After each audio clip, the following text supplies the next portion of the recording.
Quoi de mieux pour débuter cette nouvelle année que de faire une petite rétrospective de l'année passée? Ça tombe bien, c'est le programme du jour. Bonjour à tous et bienvenue dans cette toute première vidéo de l'année 2024. Étant donné que je n'ai pas posté sur la chaîne depuis le passage à la nouvelle année, j'en profite bien sûr pour vous souhaiter les meilleures choses pour 2024. J'espère vraiment que cette année sera l'année de la réussite pour tout le monde, que ce soit au niveau personnel, au niveau professionnel, au niveau de la santé, au niveau des lectures bien sûr, parce que je nous souhaite à tous un maximum de coups de cœur, ce serait génial. Donc oui, je nous souhaite, puisque je m'inclus dans le lot, une très belle année 2024 pleine de réussite. Et comme chaque début d'année, j'ai donc préparé la vidéo que je crois je préfère tourner tous les ans. Et je sais pertinemment que c'est également une vidéo que vous appréciez et que vous attendez. Donc je suis vraiment hyper excitée aujourd'hui de la tourner. J'espère qu'elle sera à la hauteur de vos attentes. Et cette vidéo, c'est bien sûr mon top flop de l'année passée, dans lequel je reviens aussi un petit peu sur mes stats, sur mes résolutions livresques, mes envies pour l'année à venir. Bref, un espèce de gros topo de l'année passée et prévision pour l'année à venir au niveau livresque. C'est donc, vous l'aurez compris, le sujet de la vidéo du jour, qui va donc se dérouler en 3 étapes et qui, je l'espère, ne sera pas trop longue, mais généralement ça ne fait pas partie des vidéos les plus courtes de la chaîne. Première étape donc, nous allons vite fait passer sur les chiffres et les statistiques de mes lectures de 2023, puis ensuite nous passerons au plat de résistance, c'est-à-dire mes flops et mes tops 2023. Je vais essayer d'aller assez rapidement sur chacun d'entre eux, puisque j'en ai sélectionné 10 pour les tops et 10 pour les flops. Et nous terminerons donc avec mes espèces de résolutions livresques et envies de lecture pour l'année à venir. J'espère donc que de votre côté vous êtes bien installés, que vous avez un petit peu de temps devant vous, et je vous propose que l'on débute ça tout de suite.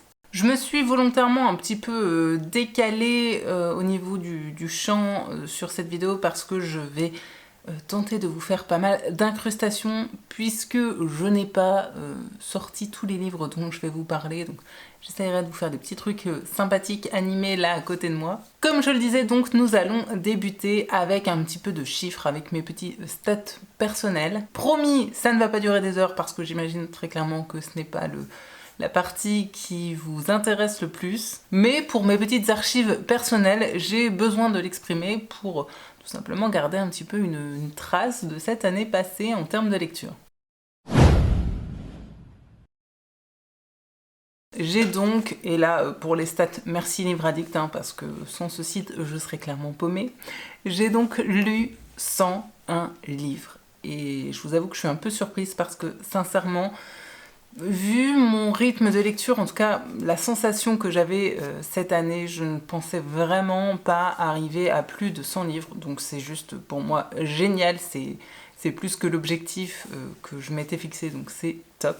Et j'ai très exactement lu 40 687 pages. Quand même, je vous avoue que je suis pas peu fière. Alors en 2023, j'ai regardé, j'avais lu 103 livres, mais je n'avais lu que, entre guillemets, 35 863 pages, ce qui veut donc dire que certes cette année j'ai peut-être lu moins de livres, mais je me suis penchée peut-être plus facilement sur des bricasses, et donc finalement en termes de nombre de pages lues, eh bien j'ai fait un meilleur score que l'année passée.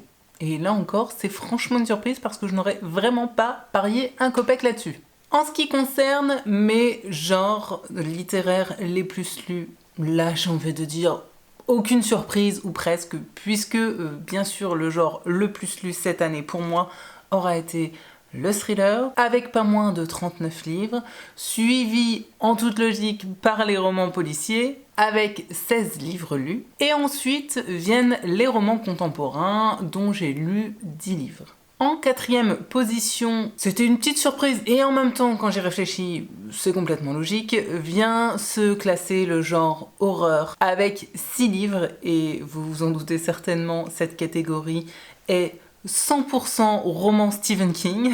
Et enfin, en 5e position, de façon égale, viennent se positionner les romans jeunesse avec 5 livres, ainsi que les romans de science-fiction avec 5 livres. Et là, quand j'ai vu cette stat, j'ai un peu débloqué parce que la science-fiction, c'est vraiment pas le genre que je lis le plus. J'avoue que j'aimerais arriver à me tourner un peu plus justement vers ce genre littéraire parce qu'il me fait un petit peu peur et j'avoue que j'ai un peu du mal à y aller. Et lorsque j'ai regardé le descriptif vraiment en détail de cette catégorie, j'ai compris. Puisque Livre Addict a comptabilisé dans cette catégorie Cellulaire de Stephen King, ainsi que les 2 tomes de Stephen King. Forcément, sur 5 romans, on est déjà sur 3 King. Ceci explique cela. En 2023, je n'ai fait aucun abandon. Alors vous me direz, c'est quelque chose que je fais très très rarement, mais ça m'est tout de même arrivé par le passé. Mais pas en 2023, donc je suis plutôt fière de moi à ce niveau-là. Le mois durant lequel j'ai le plus lu, assez bizarrement, parce que je vous avoue que j'ai un peu du mal à l'expliquer, c'est le mois de mai, durant lequel j'ai lu 13 livres. À mon avis, ça devait pas être des briques. Sinon, lorsque je regarde mes stats, eh bien, j'ai au final été assez régulière tout le long de l'année, avec néanmoins 2 petits pics durant le mois de mars et le mois de novembre. Alors, mars, pourquoi? Aucune idée. Quant à novembre, eh bien, on dira bien sûr un grand merci au Black November.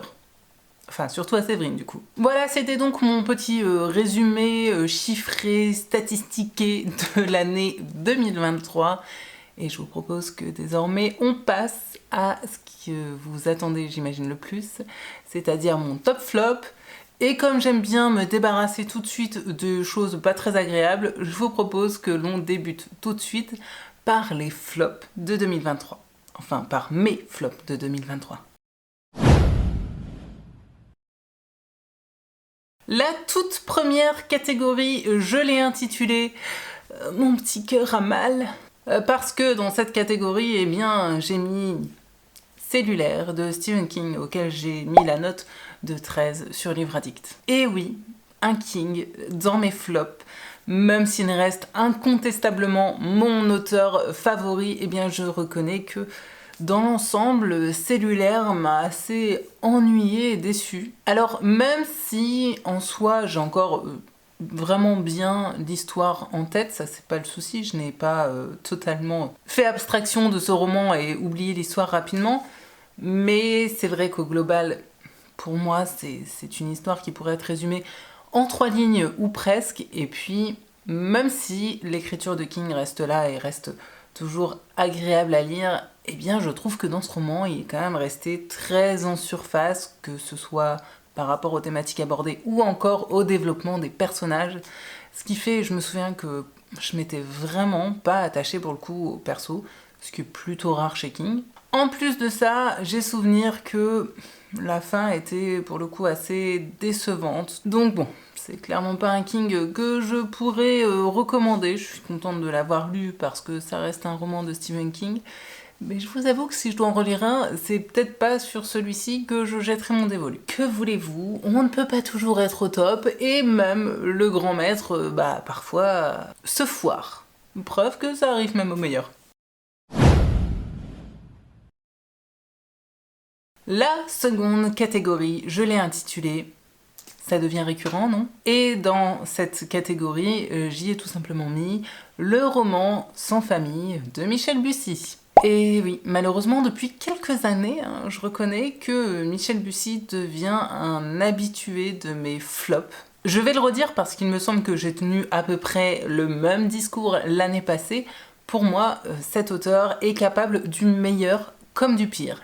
Et du coup, c'est un peu le problème. C'est vrai que j'ai vraiment adoré certains de ses romans. Je pense par exemple en disant ça à Nymphéa Noir ou encore Au soleil redouté. Et j'ai aussi détesté cordialement d'autres de ses titres comme Gravé dans le sable. Et vous l'aurez compris, je n'ai donc franchement pas non plus aimé Sans famille, qui grosso modo pour moi vaut à peu près Gravé dans le sable. Au-delà des énormes invraisemblances qu'on a pu avoir dans l'histoire, ce qui n'est malheureusement pas rare chez lui, il y avait aussi et surtout des personnages que j'avais envie de baffer à chaque page ou presque, ainsi que des propos misogynes et sexistes. En veux-tu, en voilà. Là aussi, c'est quelque chose qui, malheureusement, n'est pas rare chez Michel Bussy et qui m'avait aussi énervé et profondément ennuyé Gravé dans le sable.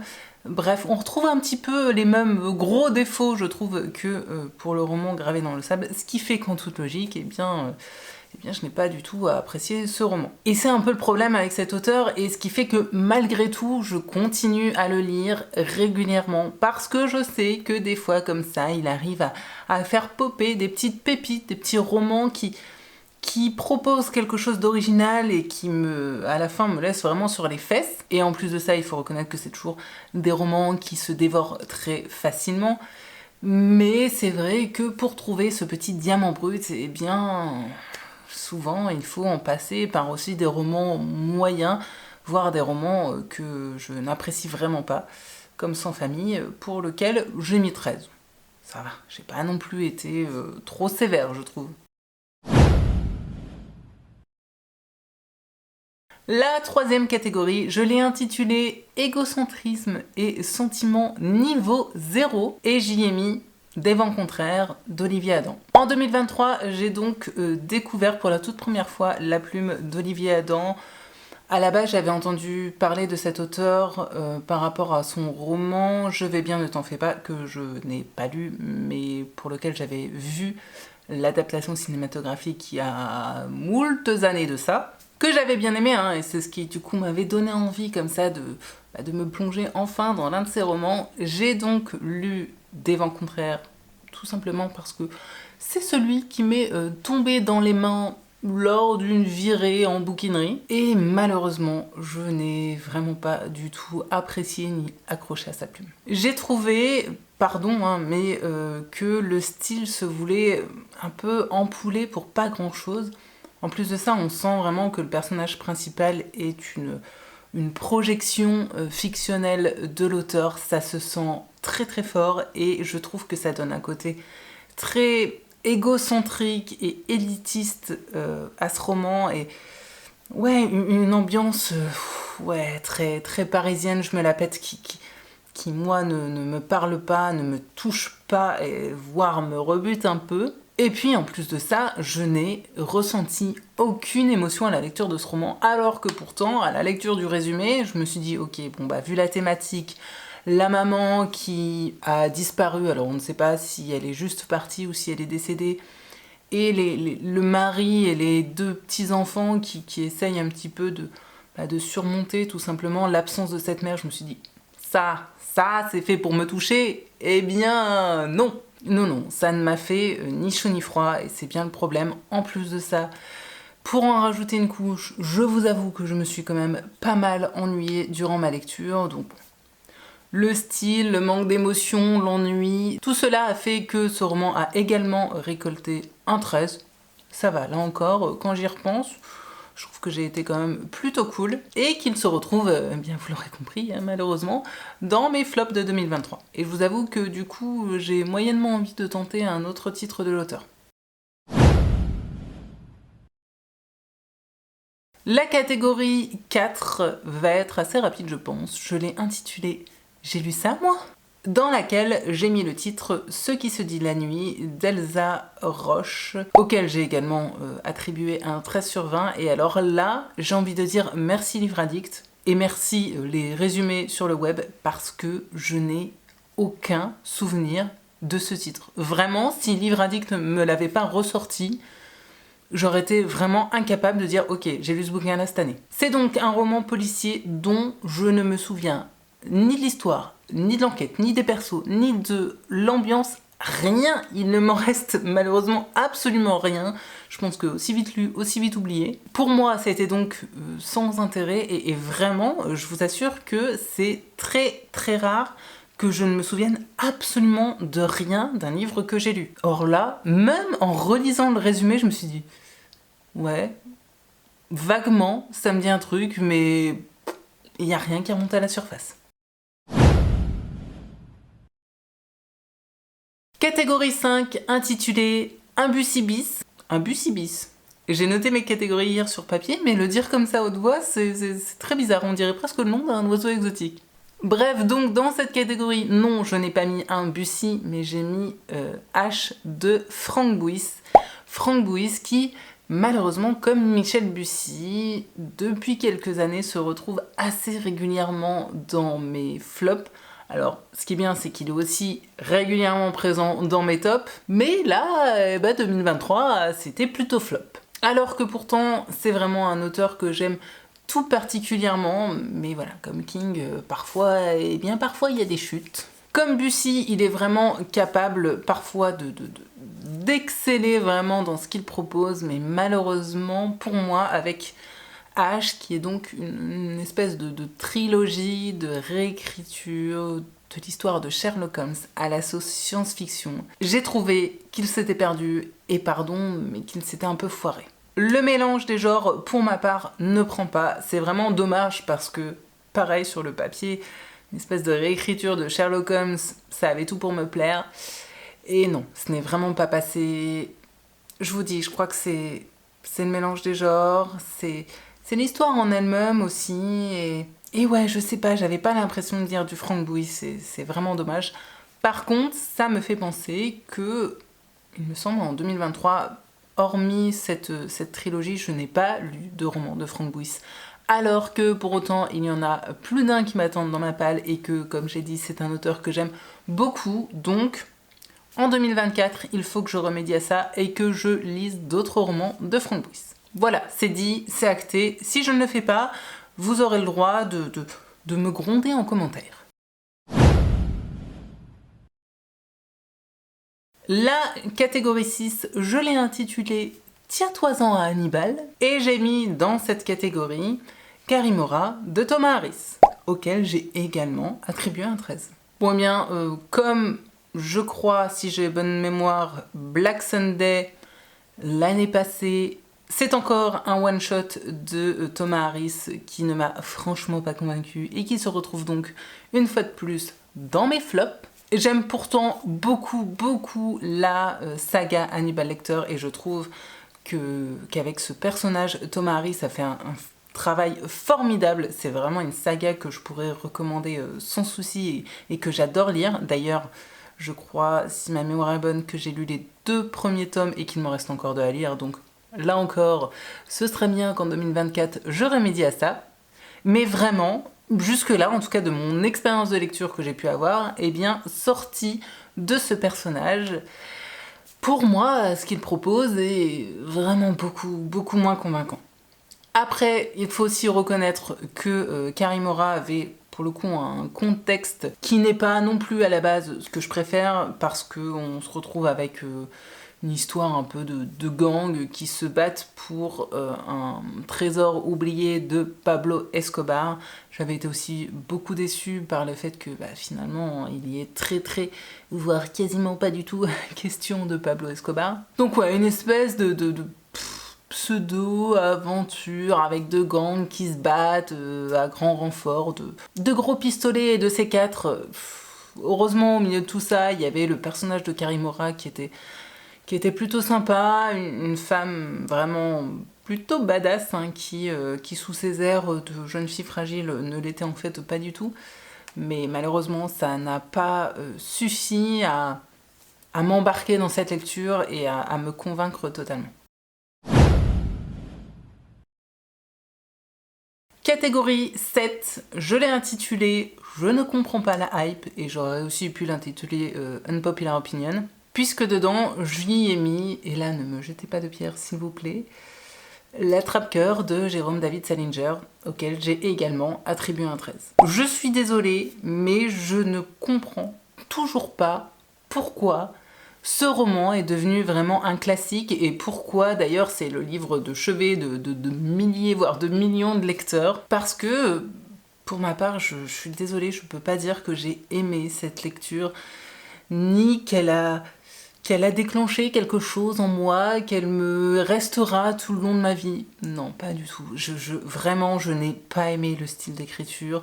J'ai profondément détesté Holden, qui est notre perso principal que l'on suit du coup durant tout le roman, hein, tout n'est centré qu'autour de lui, et forcément, quand on suit autant un personnage que l'on déteste viscéralement, c'est un peu compliqué. Donc ouais, je suis désolée, l'attrape-cœur, ce ne sera pas du tout l'un de mes classiques, loin de là.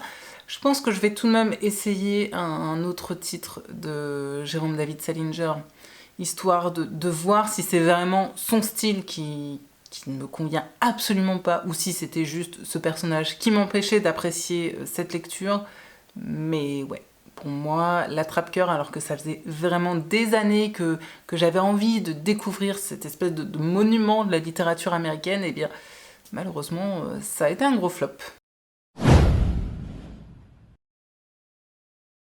La 8e catégorie, je l'ai intitulée Mouais. Ah ouais, non mais je me suis vraiment cassé la tête cette année pour les titres des catégories. Hein. Oui, bah que voulez-vous, j'étais un petit peu fatiguée et j'ai fait de mon mieux. J'ai donc mis dans cette catégorie Looping d'Alexia Stressy, auquel j'ai également attribué un 13. Oui, que voulez-vous, c'était l'année des 13. C'est donc le primo-roman de cet auteur qui m'a, là encore, totalement laissé de marbre. Tout d'abord, je l'avais dit, mais je le redis, pour moi, le titre ainsi que la couverture sont assez trompeurs parce que, au final, il y est assez peu question d'aviation dans ce roman, alors que on s'attend vraiment à ça. Et puis, de façon globale, j'ai vraiment souvenir que tout allait trop vite dans ce roman. On passe vraiment en revue toute la vie d'une femme, et ça en, je sais pas, en 150-200 pages, c'est trop court, surtout vu tout ce qui lui arrive. Les choses allaient vraiment trop vite, donc je n'avais absolument pas le temps de m'attacher au personnage. Très vite lu, mais aussi très vite oublié. Et là encore, malheureusement, je pense que je ne lirai pas d'autres titres de cet auteur parce qu'il n'y a absolument rien qui m'a donné envie comme ça d'aller tirer un petit peu plus la ficelle pour voir ce qui se passait plus loin. Donc bon, écoutez, ma foi, ce n'est pas grave, je pense que j'ai largement de quoi lire dans ma pile à lire, et une liste d'auteurs à découvrir à peu près longue comme le bras, donc je pense que je m'en mettrai. Et elle aussi.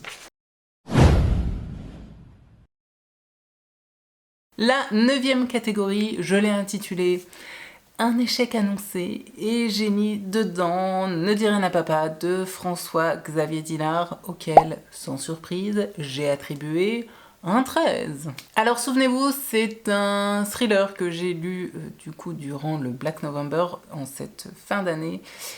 Et malheureusement, je n'ai pas été surprise à la lecture d'y retrouver tous les défauts un peu classiques et trop récurrents, je trouve, que l'on retrouve dans les thrillers domestiques. De grosses invraisemblances, un récit trop rapide, des persos peu attachants, voire carrément antipathiques, une fin décevante. C'est vraiment, pardonnez-moi, hein, mais un thriller du genre thriller domestique parmi tant d'autres, qui n'a rien su me proposer de plus d'original comme ça pour sortir du lot. Et en plus, malheureusement, la fin était, je trouve, assez décevante et prévisible. C'est dommage, mais comme je l'ai dit, malheureusement, j'avais un petit peu pressenti la chose avant de le débuter. Comme quoi, hein, une fois de plus, des fois, il faudrait vraiment que j'apprenne à plus m'écouter. En tout cas, je pense que je vais m'écouter en ne lisant pas, là non plus, d'autres romans de cet auteur, parce que rien qu'à voir les titres et les résumés, j'ai l'impression que ces autres romans sont dans la même veine, et donc si celui-ci ne m'a pas convaincue, j'imagine que malheureusement les autres ne me convaincront pas non plus. Et enfin, la dernière catégorie de mes flops 2023 s'intitule La méga déception surprise. Ouais, la nana qui n'abuse pas du tout des superlatifs. Dans laquelle j'ai mis Le goût sucré des pommes sauvages de Wallace Stegner, auquel j'ai mis, et non, pas un 13, mais un 12. Ouais, là on est encore descendu d'un cran. Alors j'avais vraiment adoré, d'ailleurs je me demande si c'était pas un de mes tops des années passées, Une journée d'automne de cet auteur, ce qui m'avait du coup donné envie de lire d'autres titres de lui.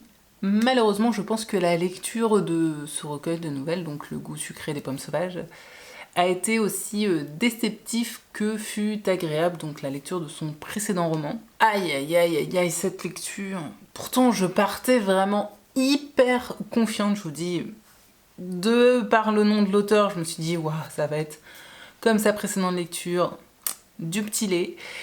Et malheureusement, non seulement je n'ai pas du tout retrouvé le style de Wallace Stegner qui m'avait tant charmé dans Une journée d'automne, mais en plus, avec cette lecture, je me suis ennuyée à mourir. Alors que pourtant, on est sur un recueil de nouvelles, donc sur des histoires ultra courtes. Je l'avoue, pour ce livre, j'ai même lu certains passages en diagonale, tellement je n'en pouvais plus, ce qui m'arrive là encore très rarement. Pourtant, en plus de ça, c'est un titre qui est, d'ailleurs comme tous les titres, il me semble, de Wallace Stegner, édité chez Gallmeister, et généralement, je suis quand même assez peu déçue par cette maison d'édition, mais alors là, vraiment, sans aucun doute possible, le plus gros flop de l'année passée. Mais très clairement, là j'ai encore bien en tête ce sentiment déceptif, l'impression d'avoir perdu mon temps et de me dire non, vraiment, ce livre, je n'y retournerai jamais. Décidément, c'est assez surprenant, mais je me rends compte que dans mes flops, il y a pas mal d'auteurs qui m'ont aussi procuré par le passé des coups de cœur. Ouais, je trouve ça assez intriguant d'avoir autant de montagnes russes comme ça avec finalement autant d'auteurs, quoi. Bref, je me ferai mon auto-psychoanalyse de mon rapport aux auteurs plus tard, et je vous propose que désormais on passe à des choses beaucoup plus réjouissantes en vous parlant donc de mes 10 tops de l'année 2023. Alors pour établir ce top, j'ai dû faire des choix parce que là encore j'avais prévu de prendre tout simplement les 10 meilleures notes que j'avais pu mettre. J'ai donc de 18 et après j'avais une flopée de 17. Je vous avoue que j'avais vraiment pas souvenir d'avoir mis autant de bonnes notes en 2023, ce qui est plutôt cool au demeurant. J'ai donc dû faire des choix un petit peu arbitraires et dans tous ces 17, j'ai donc sélectionné 8 titres qui me semblaient être vraiment ceux qui m'avaient le plus marqué. Ceux dont je me souvenais le plus et aussi du coup ceux dont j'avais très envie de vous reparler. La toute première catégorie, je l'ai intitulée la super relecture, et sans surprise, si je vous parle de relecture, je pense que certains d'entre vous auront déjà compris de quel titre je veux parler. C'est donc Misery de Stephen King, auquel j'ai donc mis un 17. Et oui, sans grande surprise, hein, bien sûr, il y a du King dans mes tops. Faut pas déconner, il ne pouvait pas être que dans mes flops. Ça rattrape un petit peu comme ça mon brisage de cœur précédent. En 2023, j'ai donc enfin pris le temps de relire le tout premier roman de King que j'ai découvert lorsque j'étais jeune, voire je pense un peu trop jeune. Et oh my god, que ce fut une lecture vraiment géniale. Géniale en termes de ressenti, que ce soit de la douleur ou de l'addiction. Et géniale en termes de personnages totalement cramés. Je me demande si Annie n'est pas un cauchemar pire que Pennywise encore. Et génial en termes de construction narrative parce que j'ai littéralement dévoré ce roman alors que pour autant on est quand même, je le rappelle, sur une espèce de huis clos dans lequel notre personnage principal, hormis Annie, qui est donc Paul Sheldon, est la plupart du temps allongé dans un lit. Pour moi, c'est vraiment du très très très bon King. En plus de ça, c'est un King qui n'est pas très long. Donc si tout ce qui est description des douleurs physiques ne vous rebute pas parce que croyez-moi, j'avais vraiment mal pour Paul, et bien dans ce cas-là, vraiment jetez-vous sur ce titre qui est oui, un incontournable de King, et l'ayant relu, je comprends tout à fait pourquoi c'est un des classiques de la bibliographie de l'auteur, et je rejoins la flopée d'avis qui est de vous recommander de le découvrir, ouais. La seconde catégorie, je l'ai intitulée « Bizarre, malsain, mais brillant ». Et dans cette catégorie, j'y ai mis le titre « 5 cartes brûlées » de Sophie Loubière, auquel j'ai également du coup attribué un 17. C'est un roman choc qui m'a vraiment profondément marqué lors de la lecture.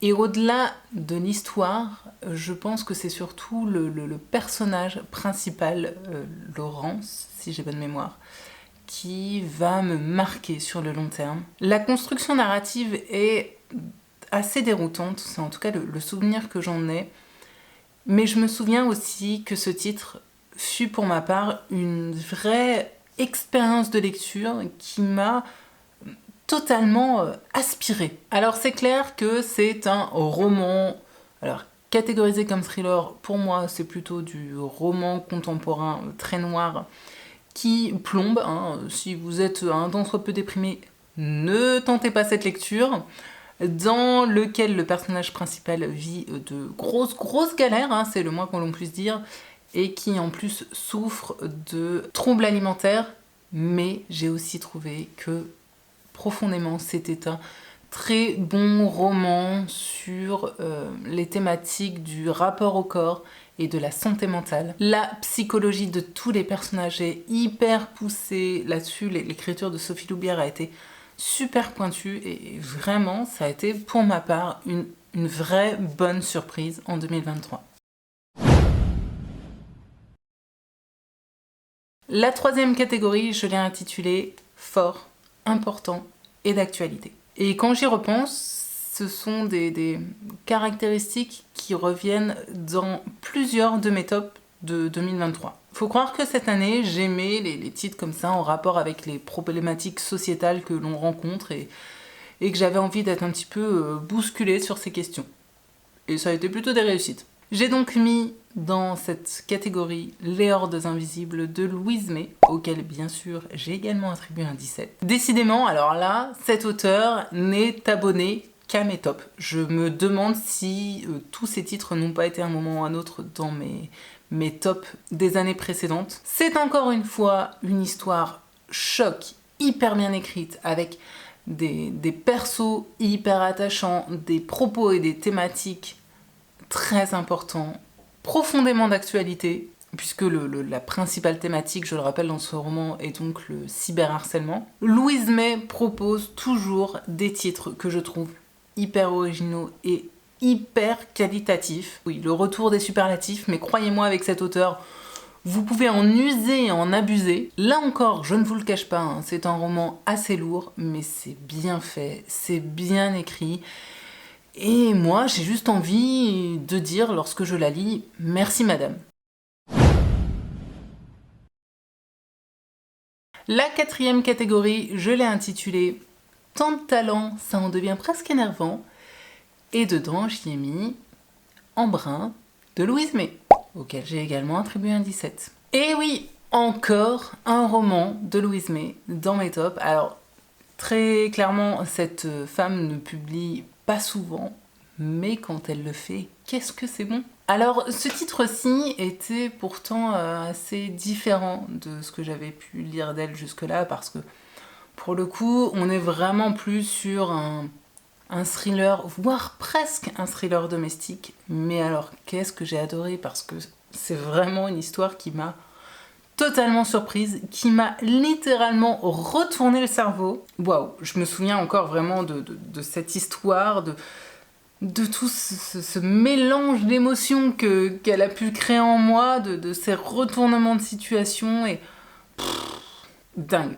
Alors attention, par contre, c'est un roman quand même très, très violent hein, par certains aspects, c'est vraiment un roman, là encore, très dur, mais bon, écoutez, ma foi, je ne sais pas comment est Louise May dans la vie, mais par moments, j'ai envie de la prendre, de la mettre devant un écran avec des épisodes des bisounours en boucle, histoire de lui dire « T'inquiète, ça va aller. Le monde n'est pas si noir et si cruel. » En tout cas, j'espère. Mais ouais, une fois de plus, j'ai adoré ce titre. La cinquième catégorie, je l'ai intitulée « Tellement touchant et intéressant ». Et j'y ai mis « Ensemble, on aboie plus fort » de Gringe, auquel j'ai également attribué un 17. Alors là, grosse surprise, je vous avoue, parce que lorsque j'ai acheté ce livre, je m'attendais vraiment à apprécier, mais pas à aimer autant. Non seulement la plume de Gringe y était absolument sublime et extrêmement touchante, Mais en plus de ça, je l'ai trouvé très efficace pour ce qui est de raconter le quotidien avec une personne schizophrène, puisque donc pour rappel, ce titre est une biographie de Gringe dans laquelle il revient sur sa relation durant son enfance, son adolescence et même une partie de sa vie d'adulte avec son grand frère qui est malheureusement schizophrène. Un livre court mais qui est d'une densité au niveau émotionnel juste dingue, qui m'a en plus de ça, en tout cas c'est l'impression qu'elle m'a laissé, appris plein de choses sur cette maladie que je connaissais assez peu, ou en tout cas sur laquelle je pense j'avais peut-être beaucoup de préjugés, et je trouve que d'avoir comme ça le récit très vrai et très brut d'un proche d'un schizophrène, c'est hyper important. Ça remet un peu les choses à leur place et ouais, c'était juste top.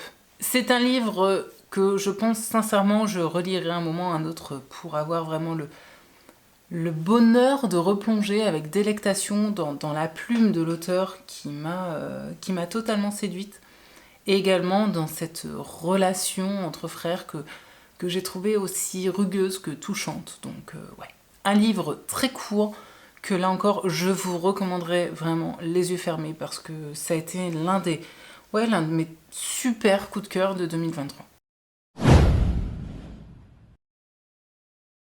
Catégorie 6, encore un roman contemporain d'actualité super bien foutu. Ah, je vous ai dit, hein, il y a des lignes directrices comme ça cette année, enfin plutôt l'année passée, qui revenaient un petit peu dans mes lectures. Et dedans, j'y ai mis Les enfants sont rois de Delphine de Vigan, auquel j'ai mis un 17. Alors j'ai l'impression d'être arrivée un petit peu après la bataille, hein, puisque bien sûr j'ai lu ce livre au format poche, donc un petit peu après tout le monde et après l'énorme battage médiatique qu'il y avait eu autour de ce titre. J'avais d'ailleurs un petit peu d'appréhension avant de débuter cette lecture parce que sincèrement, j'avais peur de voir ce que l'auteur allait faire de cette thématique tout de même assez touchy des enfants exposés sur internet. Et au final, ma foi, je trouve qu'elle s'en est vraiment très très bien sortie. Elle a su produire une histoire qui soit nuancée et profonde avec un ton qui ne soit pas moralisateur, ce qui aurait été très simple et ce dont, je vous avoue, j'avais un petit peu peur. Pour moi, c'est vraiment un très beau travail d'équilibriste qu'elle a fait là, avec un sujet d'actualité hyper important et en plus de ça, une histoire assez palpitante. Donc là encore, c'est vraiment un roman que je sais pouvoir recommander très facilement, parce que c'est super bien écrit, parce que c'est nuancé, parce que ça se lit bien et facilement, c'est fluide et hyper intéressant. Donc là encore, chapeau l'auteur, pour moi, c'est une de mes belles réussites de 2023. La 7e catégorie s'intitule Mind Blow. Oui, parce que c'est vraiment ce que ça m'a fait à la lecture de ce titre. Et le titre en question, il s'agit de Labyrinthe de Franck Thillier, auquel j'ai mis un 17. Alors, j'ai mis ce tome 3, puisque donc Labyrinthe est le 3e tome d'une trilogie qui se compose de Le manuscrit inachevé, Il était deux fois, et Labyrinthe écrit par Franck Thillier, mais sachez que j'avais également mis un 17 au tome 2, Il était deux fois, donc j'ai dû faire un choix et j'ai choisi de mettre le 3e tome dans ce top. Mais vous l'aurez compris, hein, de façon globale, j'ai absolument adoré, voire surkiffé toute la trilogie dans son entièreté, une trilogie qui, je le sais, va me marquer vraiment profondément sur le long terme. Cette trilogie, c'est une expérience de lecture totale, hyper déroutante et qui m'a complètement retourné le cerveau.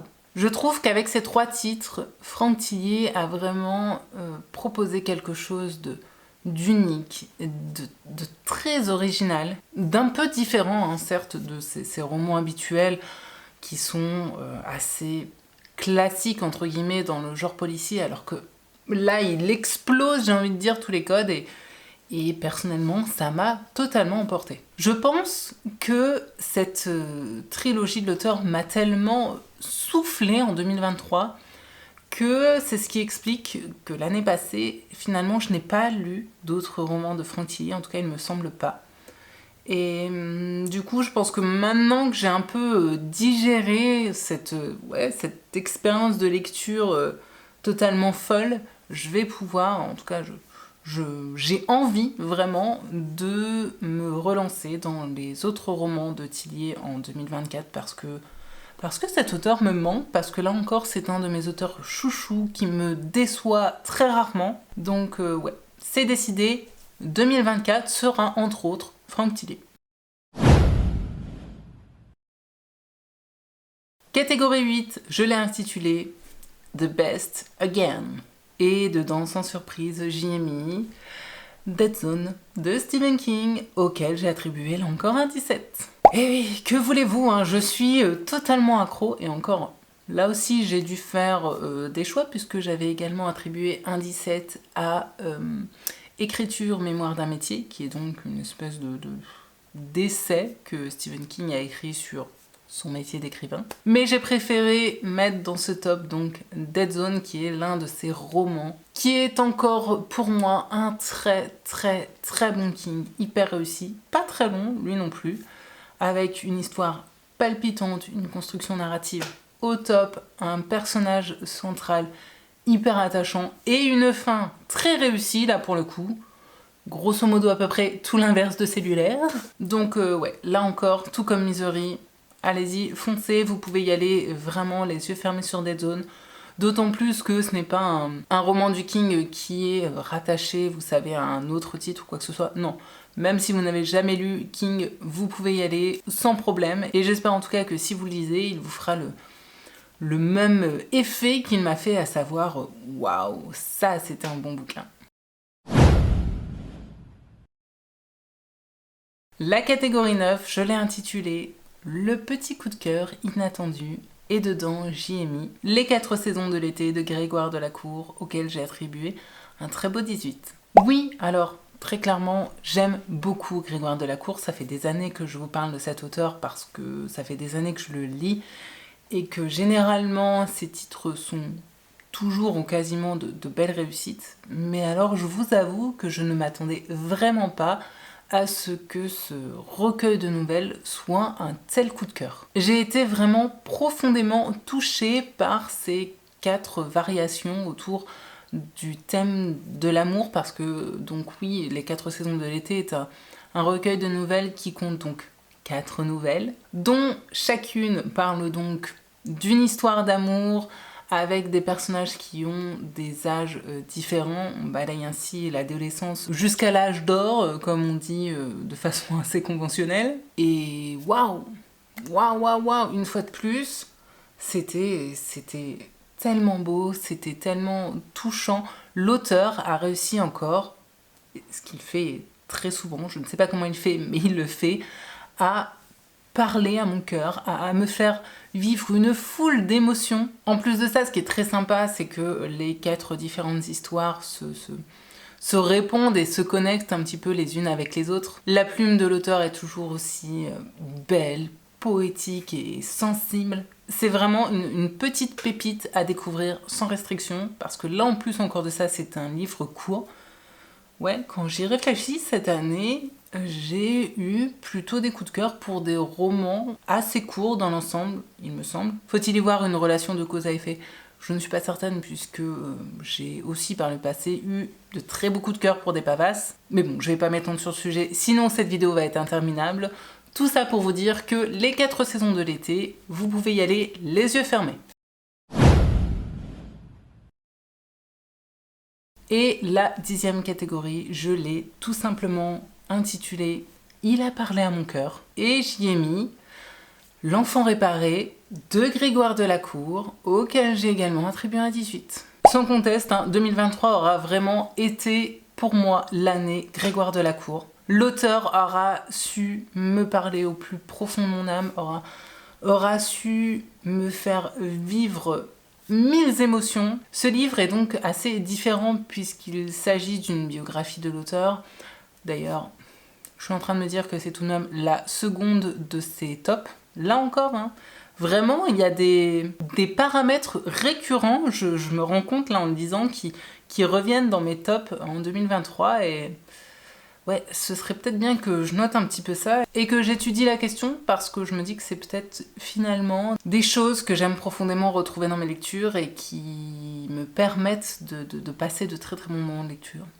Bref, là encore, je ferai mon auto-psychoanalyse plus tard. Comme je le disais donc, L'Enfant réparé est une biographie de Grégoire Delacour dans laquelle il va revenir sur principalement son enfance, sa relation très compliquée avec son père, sur les questions de l'inceste. Des sujets donc, vous vous en doutez, très lourds et très difficiles, mais j'ai vraiment adoré la façon dont il l'a fait. Pour moi, le ton était parfait. La plume était à la fois pudique et touchante, sans pour autant se cacher. C'est un livre hyper émouvant qui m'a vraiment serré le cœur. Je vous jure, je me souviens vraiment à la lecture de certains passages où j'avais l'impression physiquement que mon cœur se tordait. Sortez les mouchoirs donc, mais s'il vous plaît, découvrez ce livre qui est à la fois triste et en même temps assez lumineux, je trouve, puisqu'il montre aussi que l'on peut, même si les blessures ne se referment jamais totalement, aussi avancer et guérir au moins en partie. J'étais déjà franchement fan de Grégoire Delacour, mais je pense que définitivement 2023 aura fini de signer mon amour immense pour cet auteur français. Et ça me fait penser qu'il doit me rester un ou deux de ces livres que je n'ai pas encore lus, donc là encore, je pense qu'en 2024, très clairement, ils vont y passer parce que la plume de cet auteur me manque et parce que, comme j'ai dit, généralement, ces titres sont plutôt des réussites avec moi. Je vous ai donc livré mes top flops de l'année 2023, alors lâchez-vous s'il vous plaît en commentaire et donnez-moi, je sais pas moi, vos 3 tops et vos 3 flops à vous.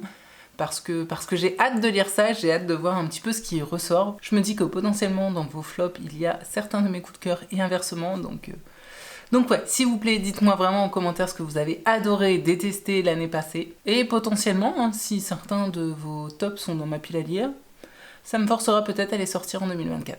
Justement, en parlant de 2024, je pense qu'il est temps de passer à la dernière partie de cette vidéo, à savoir mes résolutions livresques et envies de lecture pour l'année à venir.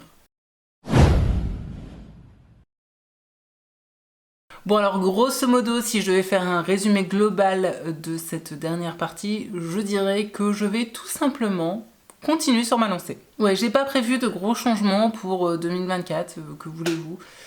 Je crois que finalement, ma façon de faire pour 2023 m'a bien convenu. Autant continuer comme ça. En 2024, je vais donc continuer à avancer dans la découverte de la bibliographie de Stephen King. Puisque donc, pour rappel, hein, si vous êtes nouveau sur la chaîne, j'ai pour but de lire tous ses ouvrages. Alors même si il m'en reste encore pas mal parce que le monsieur a beaucoup écrit par le passé et qu'il continue à beaucoup produire, et bien néanmoins en 2023 j'ai plutôt bien avancé, j'ai fait le compte et sachez que l'année passée j'ai lu pas moins de 18 titres de Stephen King. Ouais, même moi quand j'ai vu le chiffre j'étais étonnée, je pensais pas du tout en avoir lu autant. Alors Livre Addict m'a compté là-dedans les 2 tomes des adaptations en BD de Sleeping Beauties, ainsi que les 2 tomes de Dôme, je crois. Enfin bref, toujours est-il que j'ai donc tout de même lu 18 livres en 2023 avec le nom de Stephen King dessus. Et je vous avoue que c'est une petite fierté personnelle. Et je suis bien partie pour que ce soit la même chose en 2024, puisque, sans grande surprise, j'ai fait la bascule entre 2023 et 2024 avec un roman du King, et que nous sommes actuellement le 9 janvier et que j'ai débuté mon second King de l'année. Oui, déjà. Donc vous êtes prévenus, hein. Là encore sans grande surprise, si vous n'aimez pas Stephen King, ne venez peut-être pas sur cette chaîne, parce que je risque de vous en parler assez régulièrement. Voire ce sera peut-être le sujet de la prochaine vidéo, ou de celle d'après. Ça dépendra un petit peu de ce que j'ai le temps de filmer et dans quel ordre. Bref, dans la même logique, en 2024, j'aimerais continuer à avancer de façon globale dans les bibliographies des auteurs que j'ai déjà lus.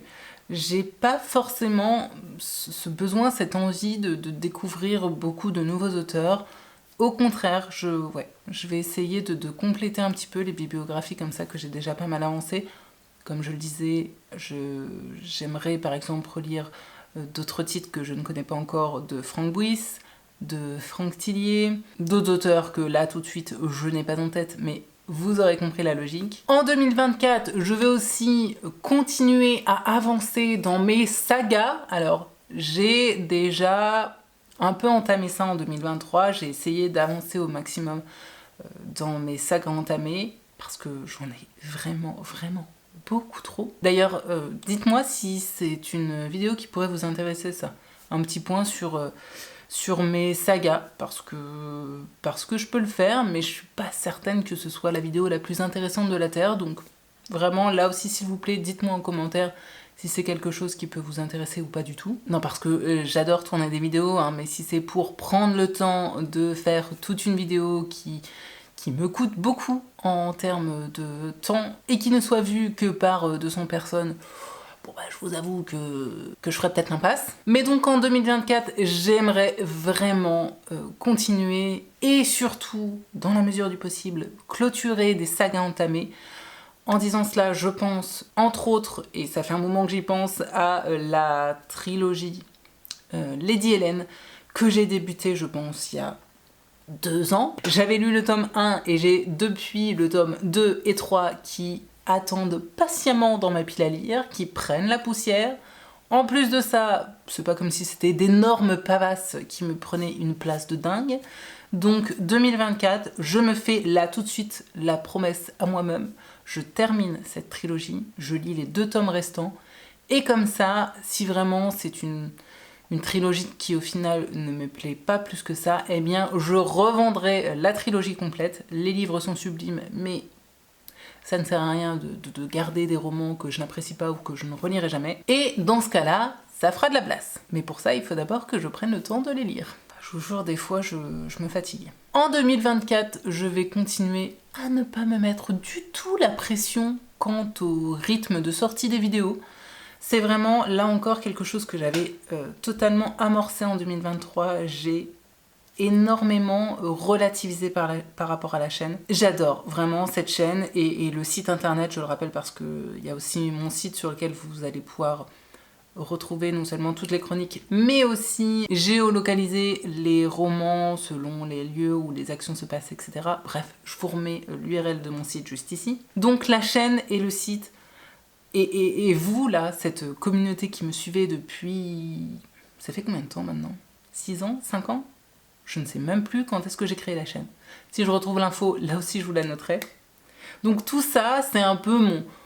Je vais pas dire mon bébé, parce que mon bébé c'est mon fils, mais mon second bébé, et j'y tiens énormément. Mais soyons réalistes, ça ne me fait pas vivre.